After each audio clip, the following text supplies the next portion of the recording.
Hello guys, welcome to our KuCoin YouTube channel.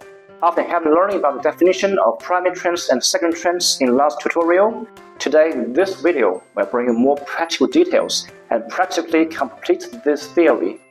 Subscribe to our KuCoin YouTube channel and smash that notification bell to follow our future updates. Now let me introduce some contents. Today we will discuss some new terms: support, resistance, retracements, and Fibonacci. Also, some trading tips will be added after introducing these terms. With the knowledge I've told in last tutorial, I'm sure you will very quickly understand this video. So if you have any questions, please leave us comments below. Shall we start? So what is support and resistance? Firstly, please look at the picture that I've shown in the last tutorial. You can easily find that the market is bullish and it contains primary trends and secondary trends, right?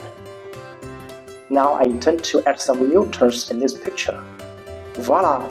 You can figure out that the high points and low points are turning into resistance levels and support levels. Now we can imagine that price is a bull, bounces between the resistance levels and support levels.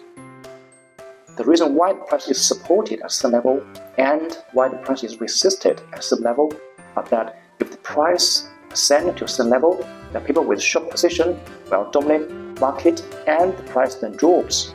However, if the price descends to some level, the people with long position, which is stronger than that I mentioned before, will dominate the market again and pushes price into a higher resistance level. Price action from the resistance level to support level in the bullish market or from the supported level to resistance level in the bearish market is called retracement, which is also called the secondary trend that I mentioned before. The retracement is a sign that we can make arbitrage based on identifying the market is bullish or bearish by Dow theory. In this way, we need a threshold that helps us identifying the entry prices. Fibonacci has given us a set of percentages of retracements. But before we talk about that, we should know that Fibonacci believes that within retracing 61.8 of price between resistance levels and support levels, the whole trend is healthy. However, if the trend retraces more than 61.8% of price, it is highly possible to change.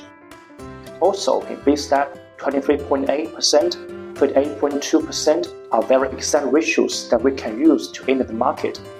Don't worry, I will explain that in detail in next page. So how to trade cryptos by using supports, resistance, retracements, and Fibonacci ratios. From this page, I have simplified the primary trend for you, and if you have identified primary trend, you must wait the appearance of secondary trends, because this is the price you intend to buy. The entry price depends on the price patterns that we will discuss in candlestick charts tutorial later. But in this picture, it is highly recommended to use the price calculated from Fibonacci ratios. After that, the stop loss price is necessary to set up before you enter the market. From Dow theory, if the retracement moves at supported level price, it is highly possible to change. In this way, the stop loss prices should be set at the supported level prices. The take point price can be set as the resistance level price if the trend is going up. Also, you can set it far more away from the entry price before the trend is changed, such as at the orange circle. At the end of this content, I made a summary for you, and this time I will explain it with a picture. This video offers you 3 new terms. Support is like selling, and resistance is kind of floor during the price trend, and the retracement is secondary trend, and it is highly possible to be 23.8% and 38.2% of the price between the resistance level and support level. Fibonacci creates 3 kinds of ratios, and the entry price could calculate it from these ratios and other price patterns could determine the entry price. And this we will discuss later. In this picture, you can clearly see that the stop loss price is set at the supported level price and take profit price is set at least at the resistance level price. Next session, we will discuss about the candlestick related parts, and I will make some brief introduction to some price patterns, okay? So if you have any questions or just want to give us some feedbacks, please don't hesitate to leave us some comments. See you next time.